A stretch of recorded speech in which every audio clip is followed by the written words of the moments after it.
What's going on, guys? It's Nick here, back with another video. It's Saturday, so time to take a look at my favorite underdog picks this week. After a slightly negative week 1, we crushed it in week 2, went 18-7 overall. Many of you were stacking up that Colts and Texans game. That all hit the over, so many hit on the 10 and 20 to ones. We also hit on both unders last week, which is something I probably need to pay a little bit more attention to. I'm 40-14 on unders dating back to last season. Part of that is because we only take like 1 or 2 a week, so we're taking really good ones. Of course, we're going to have a higher win rate, but a 74.1% win rate. I mean, maybe we should be doing more unders. With that being said, my number one confidence pick this week is an under. Zach Wilson, lower than 17.5 completions. The Jets will be facing Bill Belichick and the Patriots defense this week, which is unlikely to go well for Zach Wilson. They squared off 4 times over the last 2 seasons. That's resulted in 11 interceptions by Zach Wilson in 4 games with a 50.9% completion rate. Now, he has hit this over in 2 of those 4 games, but it took 33 and 41 pass attempts in those 2 games for him to barely go over 17.5 completions. And it's worth noting that the lead running backs in those games for the Jets were Michael Carter, Ty Johnson, Tevin Coleman in one of the games, and then Michael Carter, James Robinson, and Ty Johnson in the other. So in other words, they didn't have great options on the ground. They obviously could not lean on those running backs and go super run heavy.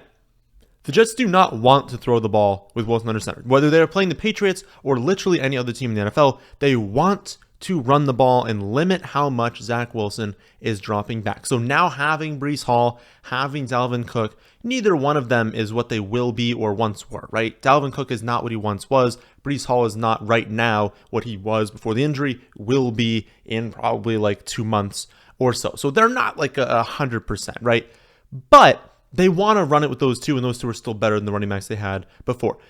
We can also see this, and just looking at this season, being like, well, Wilson's only completed or attempted 21 and 27 pass attempts in those 2 games that they've played so far. He's completed less than 15 passes in both of them. One of them was a win. One of them was a blowout loss. We kind of have both game scripts covered there. I also expect the Patriots to force Zach Wilson to beat them deep, to say, okay, we don't think you can beat us deep, but why don't you try? We're going to stop the run. We're going to play man coverage. We're going to force you with very little help deep downfield. We're going to take away everything short, everything in the run game, beat us deep. And if he starts doing that, which he probably won't, but if he starts doing that, cool. The thing for us is we're looking at the completions, right? Well, if he keeps winning deep, that's going to lead to drives where they don't have that many completions, and so it's totally fine if they're driving down the field in only a few plays. But what's more likely to happen is that he's going to have very low completion percentage. There's going to be a lot of stalled drives. There'll be a lot of turnovers. Patriots will play slow if they get up. So the most likely game script, at least, is that he is not completing a lot of passes. So definitely like the lower on that one. Second favorite of the week is Deshaun Watson, higher than 30.5 pass attempts. Couldn't care less how many completions he has, yards he has, touchdowns he has, but he's going to throw the ball at least 31 times. The Browns get a home matchup with the Titans this week. We've talked about the Titans plenty of times on this channel. They're the ultimate pass funnel. Phenomenal run defense. Historically even, not just this season, a 2-game sample. They're just always a good run defense. They force teams to throw it. Also, last week, obviously the Browns lose Nick Chubb. That's going to influence things. Cleveland also just wants to be kind of a pass-heavy team. And so if they want to be pass-heavy, they just lost their stud running back, and now they're playing one of the largest, if not the largest, pass funnels in the NFL, thinking they're probably going to throw the ball a decent amount. And if you really need some stats for this season, they have the second lowest yards against, or yards per attempt against on the ground, 2.7. So it's not going to be good for the Cleveland on the ground. They're going to throw the ball a lot. And I don't really see this mattering for game script. Like, even if it's a close spread, so I don't think either team's going to get up or down by a lot. But even if Cleveland were to, well, if they're going to fall behind, obviously he's hitting, higher than this because he's going to have to throw it a ton. But even if they get up, they're not going to be able to run the ball and drain the clock like that. So they're still going to have to throw it. So I think it's kind of game script proof. Also, we look at what's happened this season. Week 1's a downpour, right?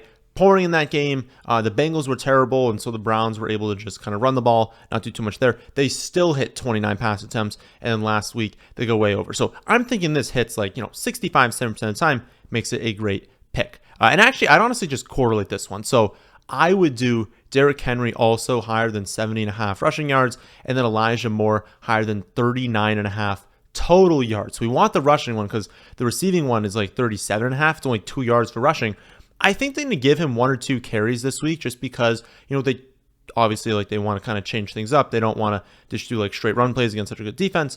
But then also losing Nick Chubb, they want to overload forward touches. I don't think Kareem Hunt's going to have a large role if he is active, kind of just join the team. I don't think they're really going to give Pierre Strong very many touches. So it'll just be another way for them to like not drop back and throw the ball and just kind of mix in Elijah Moore runs. So I think that's, 2 really good ones to go over because it's like if Derrick Henry hits, even for like a few big plays, goes over in his rushing, that's going to force obviously the Cleveland side to be a little bit more aggressive passing the ball. Good correlation there. Nothing stands out about the matchup for Henry. This isn't like a smash spot on the ground, but he's Derrick Henry and the line is only 70.5. It's just like, it's a very fair line. And if he hits his, it's more likely the Cleveland side hits. So just adding a little bit of correlation. I also like Jonathan Mingo, higher than 36.5 receiving yards. Mingo has been the start from week 1. That's very, very nice to see that. Like stepping into week 1, we see some very, very talented players not have a huge snap share in week 1 as a rookie wide receiver. But he played 87% of snaps in week 1, 98% last week, commands 5 and 8 targets. They're clearly trying to get him the ball, trying to get him involved. They had some design plays for him last week. Like they want to get the ball into his hands. Number 1, because they don't have anyone else, right? No one else in that offense has been very good. And number 2, develop him, right? They know they're not going to be amazing this season. Why would you not develop your early round pick? Problem is his 38.5% catch rate is unbelievably low. That's going to increase over time. Look at the matchup. Seattle's allowed the 6th highest completion rate against them this season, over 71%. I'm thinking he's going to be better this season, so matchup is good. Dalton's the quarterback this week because we've got an injury to Bryce Young. I don't think that really hurts anything. If anything, it could help things. I don't want to put too much of the blame on Bryce Young because no one's really been getting open, but he hasn't been good, obviously. And Dalton's still like a quality backup quarterback. He can definitely run the offense. I think with him under center, I really wouldn't change that many things. But if anything, I would probably view it as a slight positive. Maybe there's a chance that Young was missing a few things, that Dalton will step in there and be just a little bit better because, to be honest, he couldn't be that much worse. Last pick we'll go over before the 20-1 is Isiah Pacheco, higher than 55.5 rushing yards.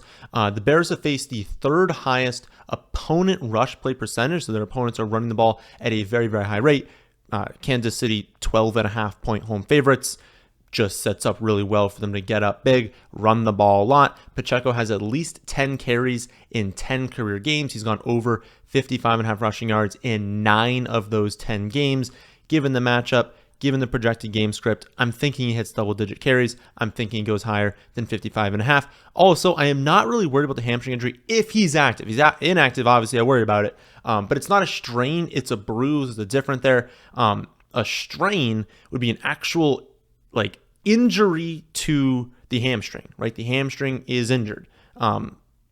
That's like damage to it, basically. It's something that we can be concerned with being like, oh, he could have a re-injury in the game. He could be less effective.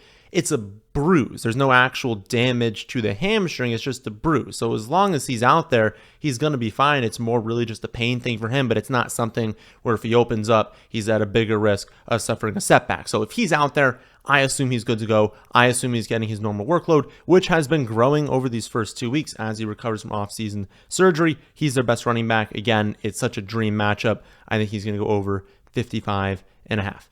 All right, 20-1 this week. So we hit last week. We got that Texans and Colts game. That was a pretty easy one to see coming. I don't know that this one is, well, it's an easy one to see coming in the fact that it's like such an amazing game environment, Chargers at Vikings. But obviously the lines were much lower for Colts and Texans. So like when the game went off, it was much easier for people to hit.